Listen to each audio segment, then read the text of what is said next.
welcome to the Fat Girl Friday show. You're watching episode 3 where we're going to talk about how to break a bad eating habit permanently. So you want to make sure you stay tuned to the very end because we're going to talk about techniques and ways to do that so that if that's something that you struggle with, you're going to be so good, you're going to be feeling great. So a lot of times what's holding us back from our weight loss goals or just lifestyle goals is these really little, or ostensibly like little habits that we have that just block us from what we want to do. And specifically we'll be talking about kind of like eating and weight loss goals today, but we all have them. And so hi. Whoever's watching, type in so we can see who you are and say hello. Yes, definitely. And if you have a question about anything we're talking about or techniques, just please type it in and we will answer it for you. You want to hop over a little closer, Lauren? I feel like I'm still in the show. Yeah. So, Steph and I talk about psychology a lot in what we do. And, we didn't say who we are yet. Yeah. I'm Lauren. And I'm Steph. And we're Fat Girl Fitness. Yes. So, Fat Girl Fitness, you want to kick off what it stands for? Yeah, before we go into the habit stuff, FATT stands for Psychology, Health, Attitude, Training, and Transformation. We're all about the transformation.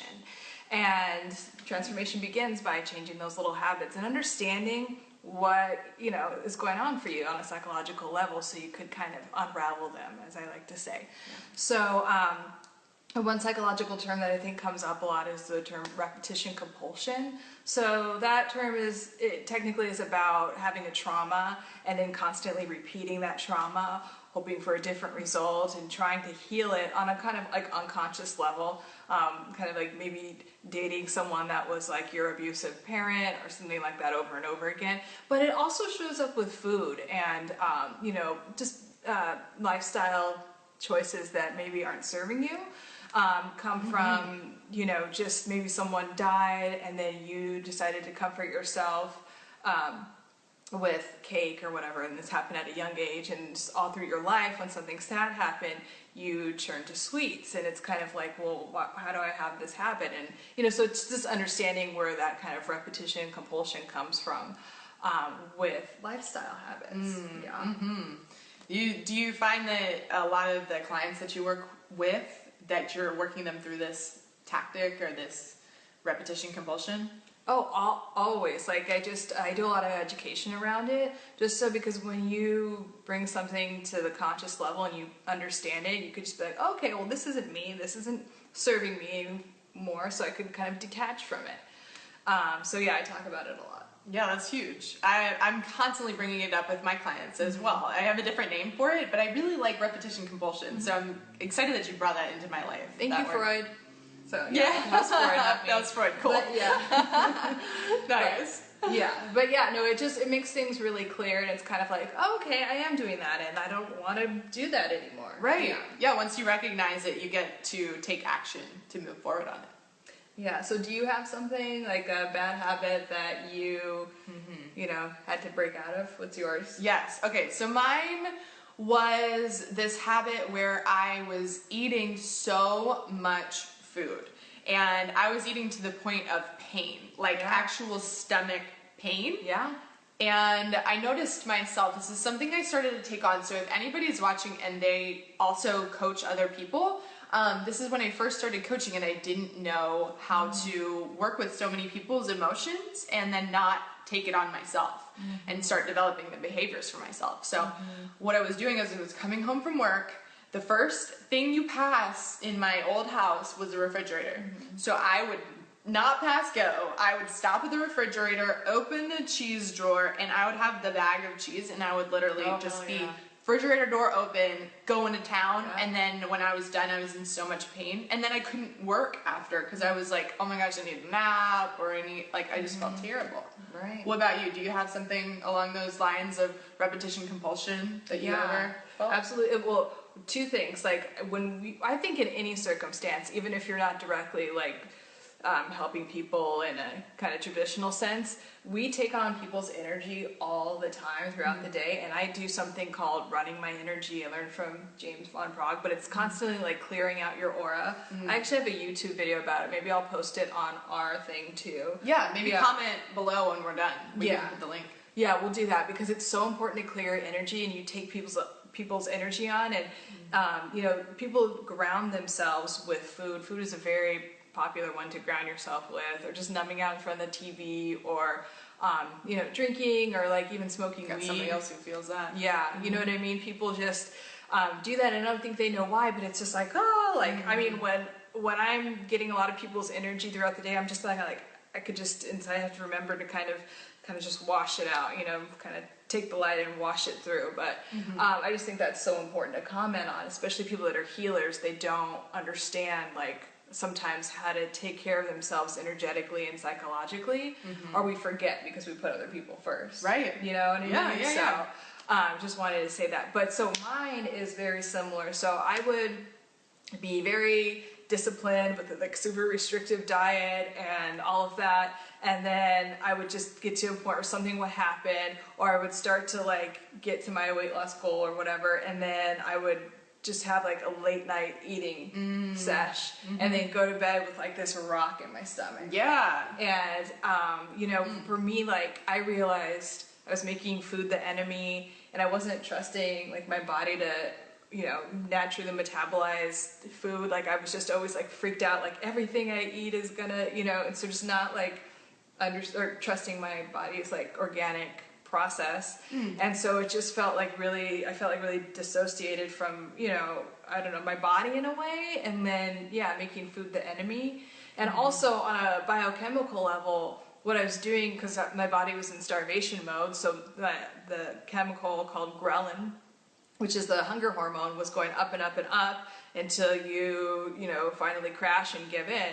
And ghrelin is there. I mean, ghrelin is there to keep you alive. Ghrelin doesn't know that it's like swimsuit season right now or anything like that. So ghrelin is like... It did not check the magazine. It did not check. It has no idea. It's just trying to keep you alive, right? Like a lot of things in our body. So when it goes up and up until you kind of like give in, it's like, you starved me, don't do that again, bitch, okay? Because I will be back if you do that. So I would just constantly have that pattern and be like, you know, I don't know, like just putting myself through, punishing myself, basically. Yeah, so punishing. So with yours, how did you start to shift out of things? Well, the first thing I started doing is I realized what was happening. I was like, okay, let's fully understand the reason this is going on, because for a while I told myself that it was normal what I was doing. Like, I thought like this full distended stomach that hurt was normal. Wow. Yeah, and then I came to terms with it, and I was like, this is so far from normal. Like, we're not supposed to feel like this. This is not a normal, like, human body function. Like, you're not supposed to, like, eat and then feel terrible. You're supposed to eat and feel energized. So I started asking myself questions and really coaching myself, using the practices that I would use with my clients on myself. And then I got some answers, and I started realizing that what was really missing there was self-love. It was really the core of it. And if I asked myself if I loved myself, I would have, of course, said, sure, yeah, of course I do. But I didn't. So that was a big, like, aha moment for me. But how about you? What was, like, your turning point in the whole process? Well, what I think is so crazy about your story is, like, you have the flattest stomach ever. I can't even imagine you have, like, having a distended stomach. So I'm like, wow. So good work changing that around. Thank you, Lauren. You're welcome. For me, it was kind of a similar thing, just needing to take a step back and being like, okay, this is not who I want to be anymore. This is, you know, because like the old adage, it's like, whatever you want, you have to become that. And so I'm like, this is what I want, and this is how I want my life to look, and how I want my relationship with food to look. So I get to become that. And so I had to just, kind of similar to you, stop using food as a way to like soothe or ground myself, and just use it as a way to nourish myself. And then I realized that I was very malnourished in like relationship spaces and just other like things that didn't serve me. So I got to get rid of that and find more nourishing things in terms of friends and even like hobbies and habits that I kept, going to bed on time and just really taking care of myself in other ways. It just had this like really nice compound effect. Yeah, the thing I'm seeing in both of our experiences, and I'm sure a lot of other people who are watching can feel this too, in their own experience, but we both were just covering up something in our lives that wasn't working, something was out of balance for us. It wasn't food related necessarily. Like this was like I was out of balance in my career. I was out of balance in a lot of other things that I didn't even go into at that time. It sounds like you were out of balance as well. And this is really like a good thing to start paying attention to, is like, when you're hungry, you're not always hungry for food. You're hungry for other things. You're hungry for a great relationship. You're hungry for a really fulfilling career. You're hungry for a healthier body. We could go on and on. And that's definitely, we'll go into the techniques right now. So that is one of my favorites, is starting to make it a habit of every time you're eating, or when you're reaching for food or a snack, especially one that maybe isn't the best for you, asking yourself before, like, what am I really hungry for?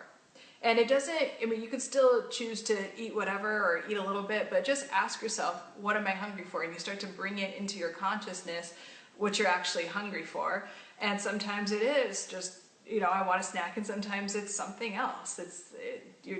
It'll come up, but it's just making that mind-body connection even stronger. Yeah. I think we have a question on here too. I'm going to come all up in the camera. Hi guys. Okay, I'm reading this one. Hello. So we're working on our next venture, which is someone to read the questions for us, but I don't know how to break the habit and having to breastfeed as well. Not sure if you've worked with women who are lactating. That comes from Rhonda. Thanks, Rhonda. You guys, up close, you get to see my little, my flowy hairs in the front. Cool.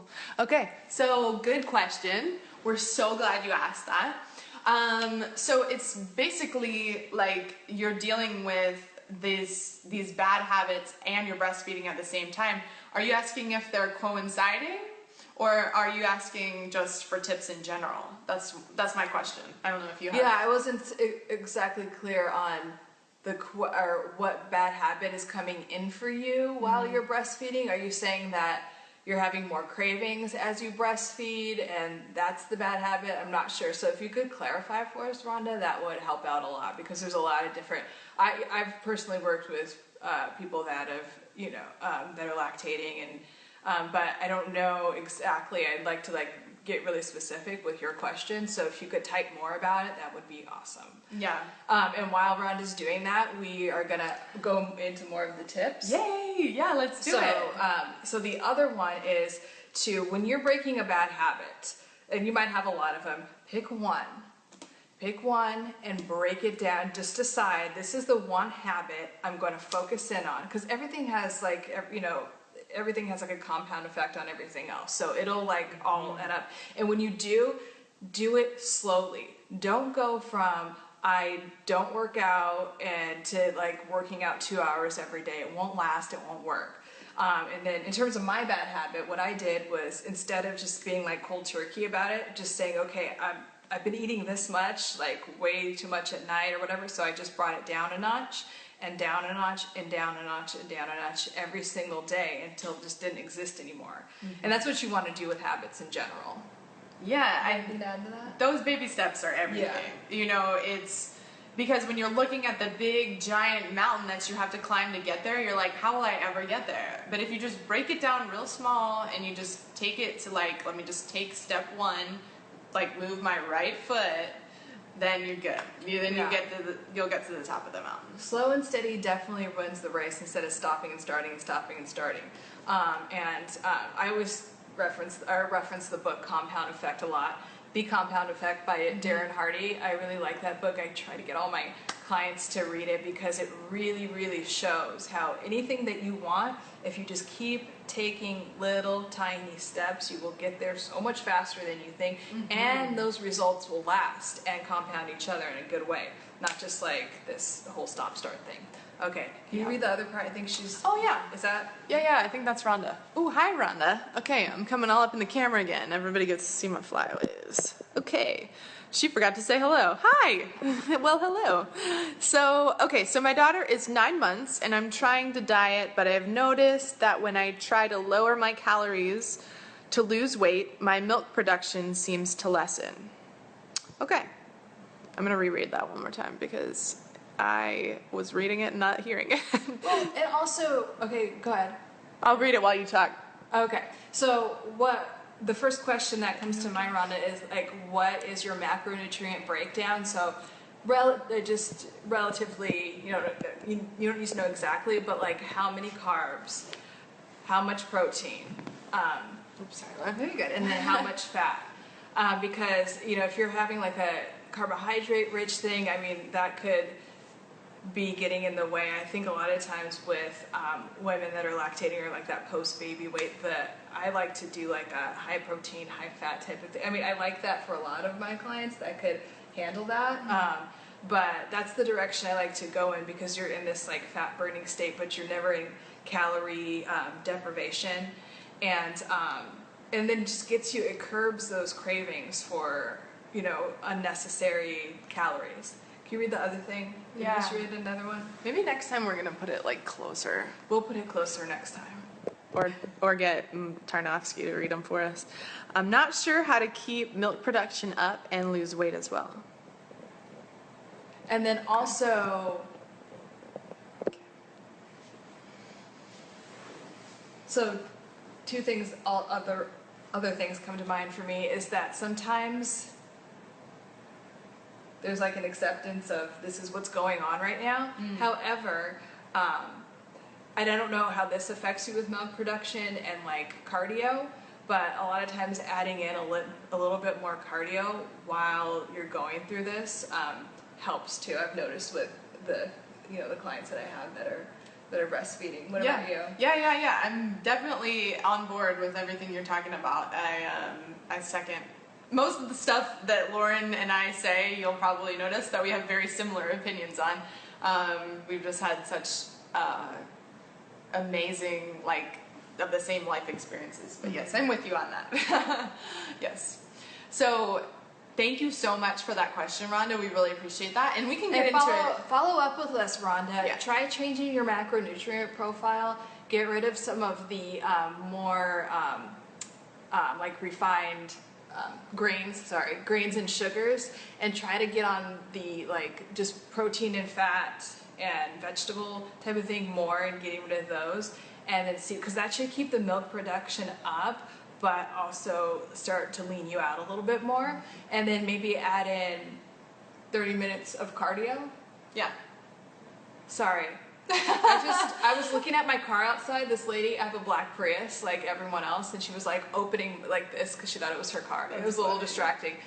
Okay, but anyway, but get back in touch with us. Either Facebook message us or write it on go into our private group. Yeah. And we will for sure get all up on the answers for that. It's called Fat Girl Fitness with a PH. Family. Yeah, PH family. Yes. Thank you so much for your question, Rhonda. Yay. That was awesome. I'm looking forward to hearing more in the follow-up with that. Yeah, me too. It sounds like we've got a lot of cool stuff to chat with you on that you're very curious about. Our next tip...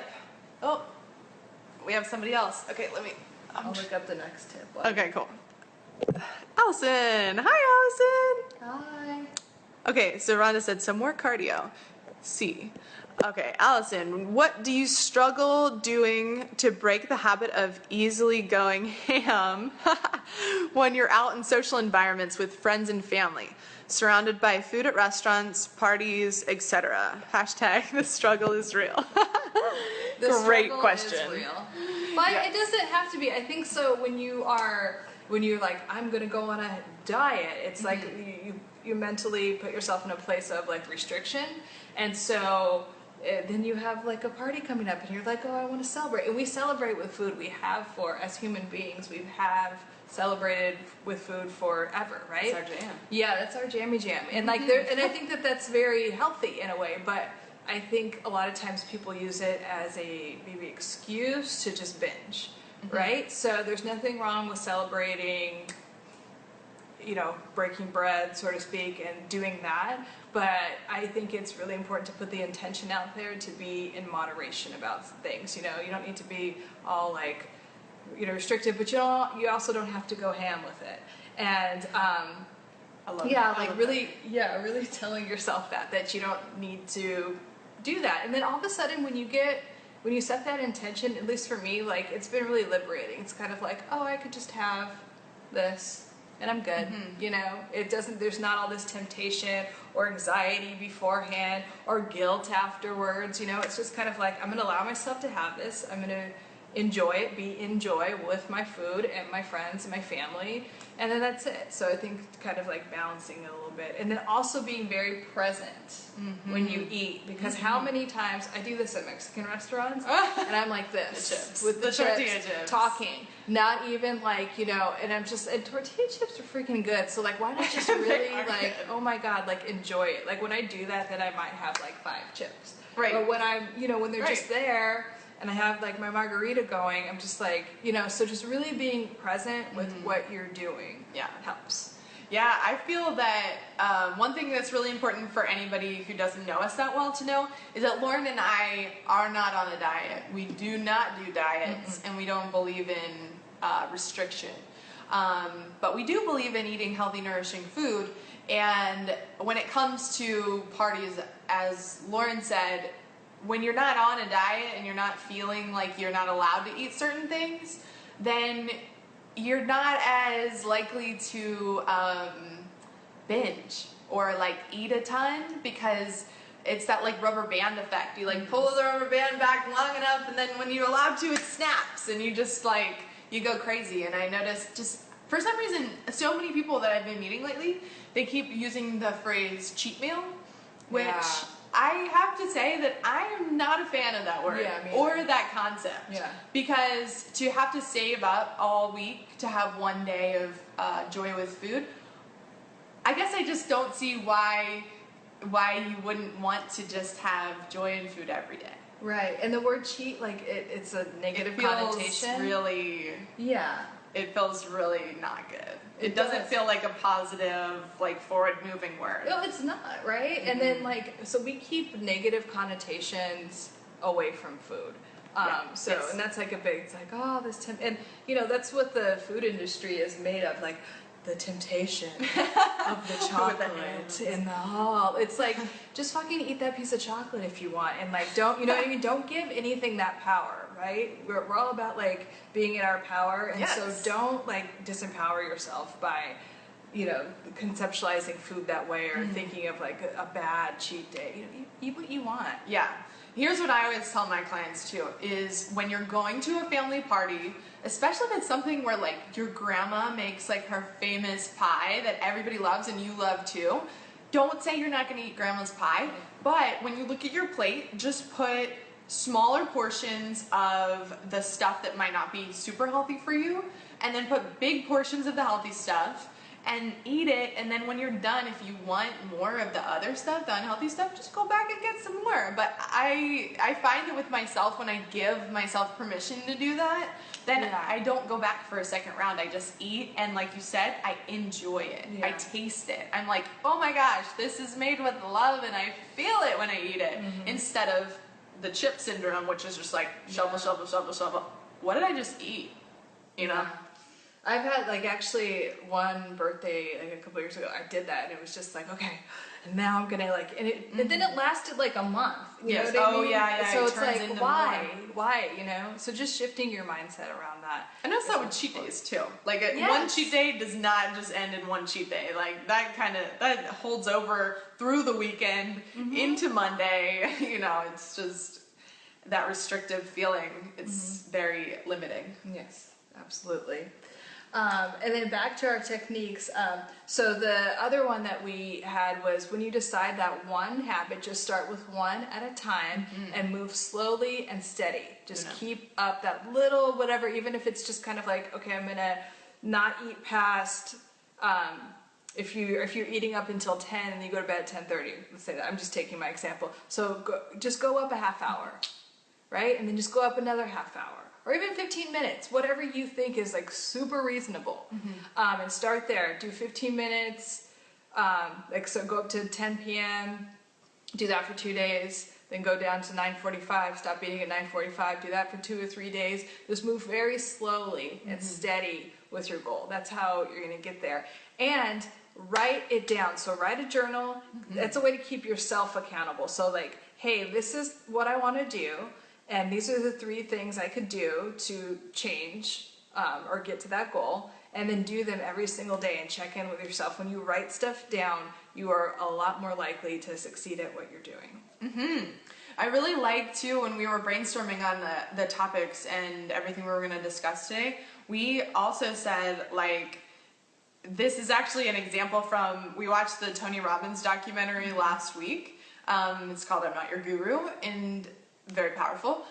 So one thing that he does often, that we both have adopted as well, I guess before even seeing his stuff, maybe just through that 100th monkey thing, is shifting your mindset out of an unhealthy place by kind of like shocking your system. And he does it in very drastic ways. He'll throw water in people's faces, things like that.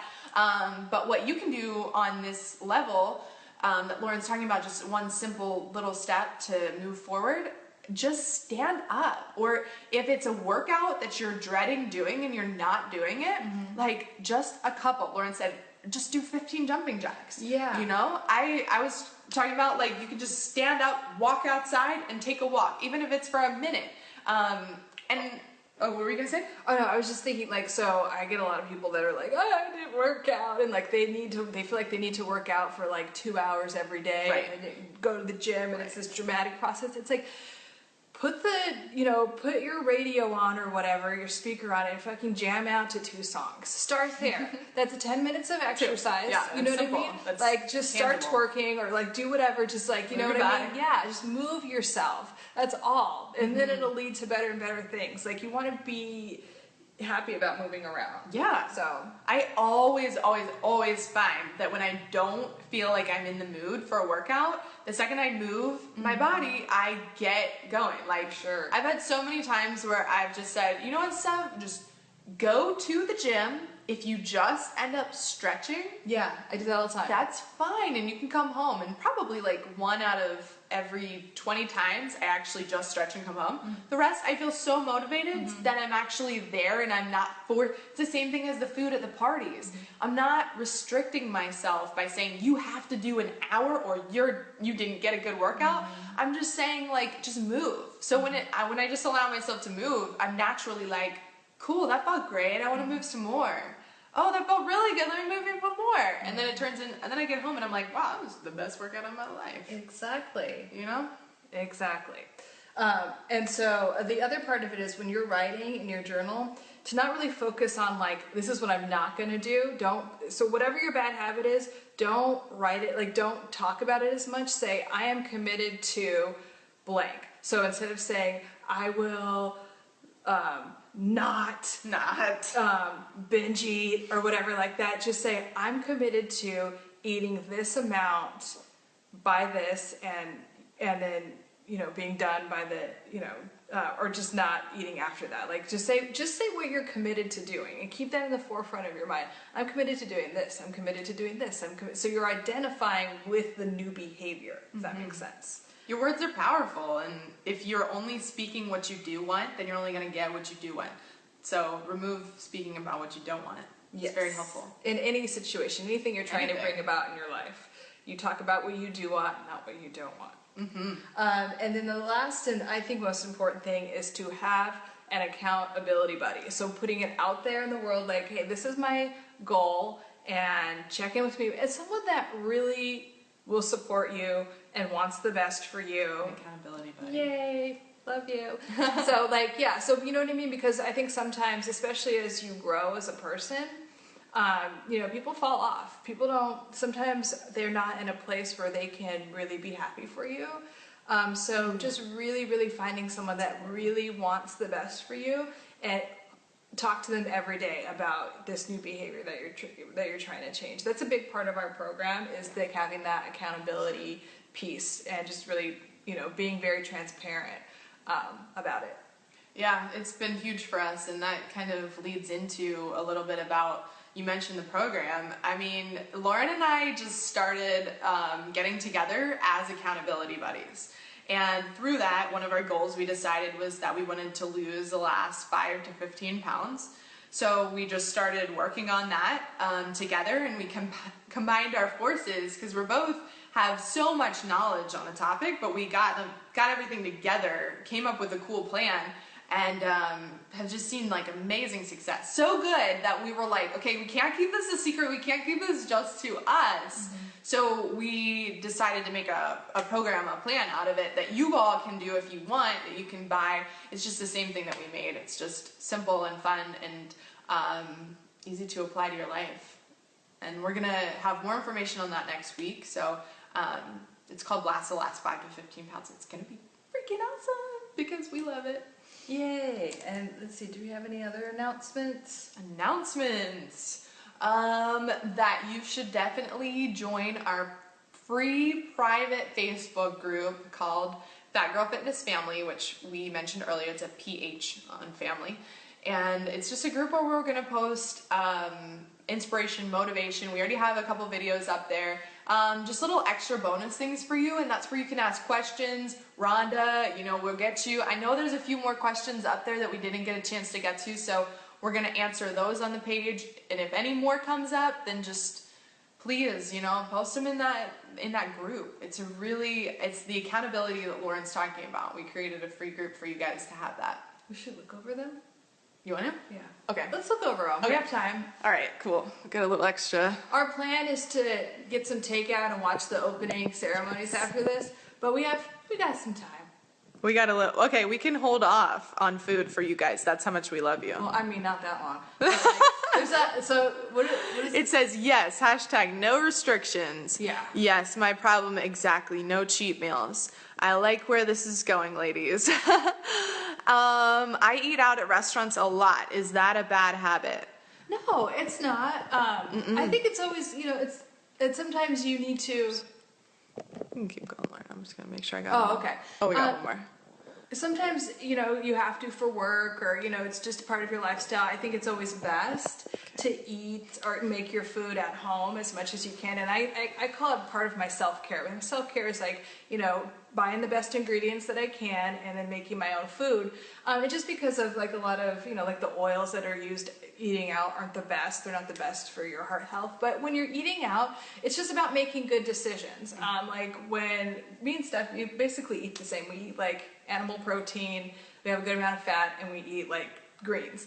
And so whatever I'm doing, like, even with tacos, I'll just, eat the thing inside or, but it's just about making good choices and also the portion control. I think like, because you're typically socializing with people, you could just keep eating unconsciously. So just making a conscious choice, like I probably only need half of this. This other half is going to make an awesome lunch tomorrow. And I'm really excited about that. And just, just having like an awareness around it. But, yeah, so I don't think it's a bad thing at all.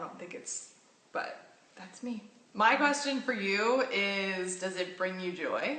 And if it does, then it is not a bad thing. Mm-hmm. Lauren brought up so many good points.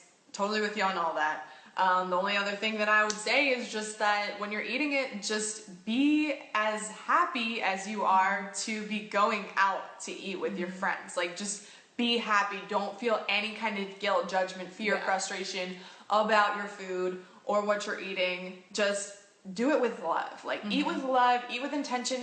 And when you're going to that restaurant, before you go, while you're there, just think to yourself, how can I just appreciate and enjoy this food as much as possible? Right? It's not about stuffing your face. It's just about really being grateful for the experience to eat the food. Like, before we eat, we say a prayer and an intention and everything. And part of that is thank you for the farmer who grew this, the cooks who cooked it, thank you for the person who served it to me. Like, there's a lot that goes on in the process of eating food. And of course the healthiest thing you could do is cook the food yourself for you, because you know the intention and the love. But when someone else is doing it, we can just be grateful for all that process. I know I even personally forget that it's not just like food, plate, done. There's a whole process before it. Somebody else had asked, they just said that they have a problem with overeating, I believe. I'm just kind of like paraphrasing that because I read it while we were talking. But I'm going to say that, I'm going to read it again. I just want to make sure I got your words right. While Steph is reading it again, I'll chime in with the overeating. So going back to that question, it's like, what are you really hungry for? And with overeating, there's so much you could learn about yourself. It's actually a really great opportunity. I would say get a journal. Okay. This is a good one. Be in a place where you could be, you know, quiet and with yourself, and then just get real with yourself. Like, what if you didn't have that food at that point? Like, what would come up for you? What are you really hungry for? What do you need? What's missing in your life? Where are you malnourished in your life? Is it in your relationships? Is it in your finances or what you do for work? And really digging deep and being committed to making some shifts around that. Because if you are at a point where you're asking yourself, like, or you're wanting information about overeating, it's because you're ready to shift, which is exciting. Congratulations for that. Love it. Yay to you. High five. Yeah. So did you read the rest of it? Yes, and Allison, thank you. She told us that we missed a question too. So I'm going to go up to the one we missed. That was Aaron Clayton. I recently hit a plateau for 2 months. I haven't gained any weight and I haven't lost any either. Any suggestions? Yes. Okay, so I love cold therapy. It's something, I don't know, I feel like it's like blowing up in the paleo world. So doing the, you know, when you go in a tank and you do the cold therapy, I get kind of gangster and fill my bathtub up with ice. Nice. And get in there Awesome. because, you know, you burn, you know, a lot more calories when you're cold. You could just jump in the ocean when it's cold too. But like, I mean, I love cold therapy. It's also really good for anti-aging. Me too. I didn't know that about you. Oh my God. It's amazing. Yeah. Yeah, so you could burn like thousands of calories with just standing there. They have like cryo tanks and they're around a lot. That's, I think, a good, what people are calling a biohack for just, but you could even do it in the car on the way to work. You could blast your self in the face with cold air. You know, and just it's to the point where you're like, by the time you get to work. But that's you're still burning so many calories from being cold because your body is always working to keep itself at 98.6 degrees. So that's my favorite one. It's also really good for your organs. Oh my gosh, so many And good. your skin. Like, the best beauty hack of life is getting in cold water. And then just to add on to that before you go into the next thing, one of my good friends, he is so big on jumping in cold water. And he always says, like, it makes no sense to him why somebody would take a hot shower in the morning, because heat just makes you warm and comfortable and sleepy. And if you're about to start the day, like, a cold shower makes you feel like, woo, let's do this. I do know a lot of people that do cold showers. I'm not there yet, but I mean, it does do the same thing. Yeah. And another thing I like to do is having 2-a-days sometimes. You know, sun's changing. So having 2-a-days sometimes is good. So getting that, I love doing fasted cardio. That just, it works for me in terms of fat burning. So get up, you know, I get up at 5, hit the gym, maybe have some coffee, but that's it. I do fasted cardio, do whatever, and then on a 2-a-day, like I'll, whenever I have space, and it's typically during the end of the day, and I'll go back to the gym, even if it's 30 minutes to like walk on the treadmill or something. Sometimes I'm like amped and I could, you know, do it another hour or whatever. So those are the 2 things I would recommend. Thank you, Erin, for the question. Yeah, really good question. Yeah. And breaking a health plateau a lot of times also ties in with your emotional state. A lot of times we hold that weight and we get stuck a certain place because we are emotionally stuck somewhere. And as soon as you break over that block, then it's like the floodgates are open and there you go. Because a lot of us have a lot of associations and beliefs and behaviors about everything, but about food and fitness as specifically, where we believe a certain thing. You know, I have this block. I've been coaching a few people lately who have the same block, which is that they feel that with food and with working out and themselves in general, that they can't be 100% beautiful, 100% amazing personality, 100% everything, like, because of situations that happen to them. So maybe you're at a plateau because you've limited yourself and you've told yourself that for some reason it's not attractive or it's not a good thing to be that uber successful, amazing, super powerful person. And if that is, maybe if you can trace that back to one person, many people, a bunch of experiences, and just eliminate that and be able to say that's not true. I can be that, and it's very attractive to be this person who is like the weight that they want to be, the career that they want to be, the finances, relationships. Then that is when you're in your power state. So it's like when we were watching Tony Robbins and he kept saying, you get what you deserve. Or yes. You get what you think you deserve. What you think you deserve. What you deserve is typically a lot more than what you think you deserve. So exactly. Yeah. Was there another one that you were? We were actually getting a lot of questions. Yes. So Marie said, I'm having a problem staying consistent on a healthy diet, and I just had a huge slice of chocolate cake, but I'm going to the gym now. Good. Well, Marie, we are glad you're here. Well, but, so don't guilt trip about it. Just, I hope you really enjoyed that piece of cake. Go to the gym.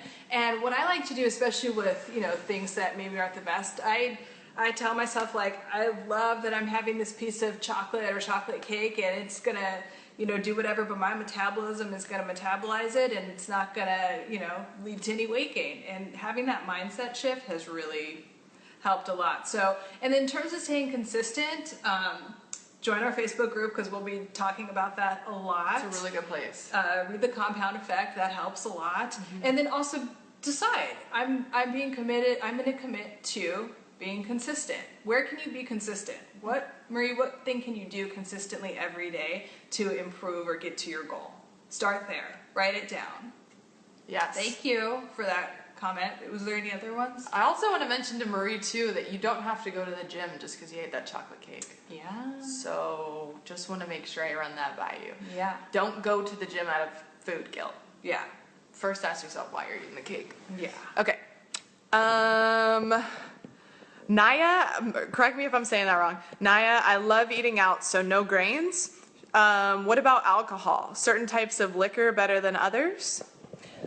Yeah, so, yeah. I mean, I don't like grains. I think typically, I'm trying to block your light here. Thank you. I will throw down on some bread and butter every once in a while. Like, I don't restrict myself with that, but just, I don't like having grains as part of the diet on a regular basis because of just all the inflammation, and it's so calorie dense and not a lot of nutrients, so I tend to stay away from them. Our government does a really good job advertising them as healthy because our government subsidizes grains, but they are actually not that great for you, neither is soy. So yeah, that's the question. What was the eating out part again? Alcohol. Oh, alcohol. So Mama loves some alcohol. I love to drink. So, you know what I mean? But I've chosen to not cut it out of my diet because I like it.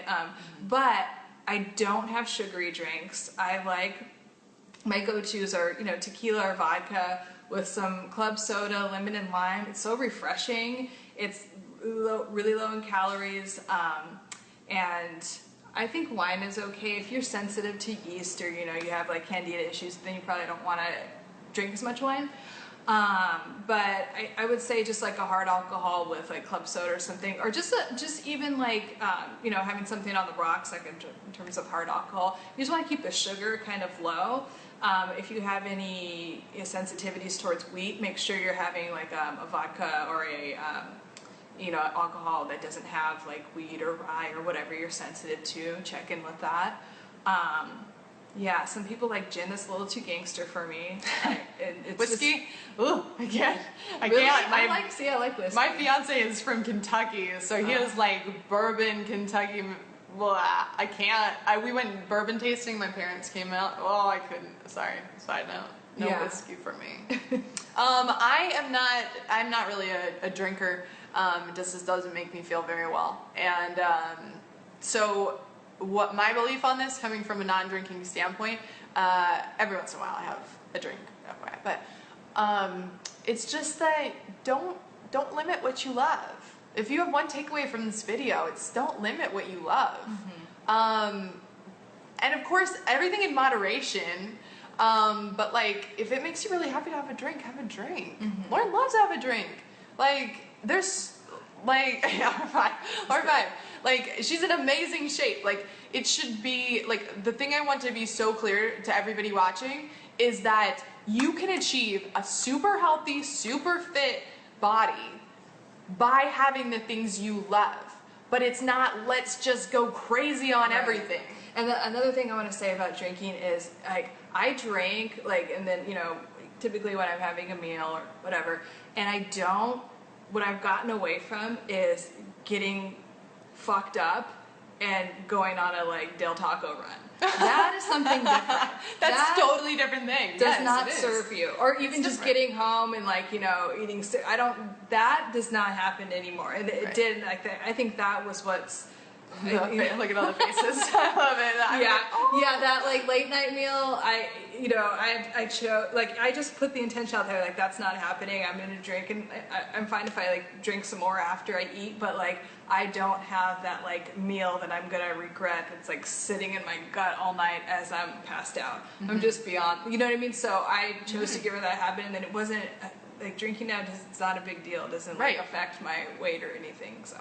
When it gets unhealthy is when when bad behaviors go alongside it. Yeah. Like, food gets unhealthy when, when you're binging or you're restricting or you're whatever, and alcohol gets, that's how it works. That's how it works. Anything can. Yeah.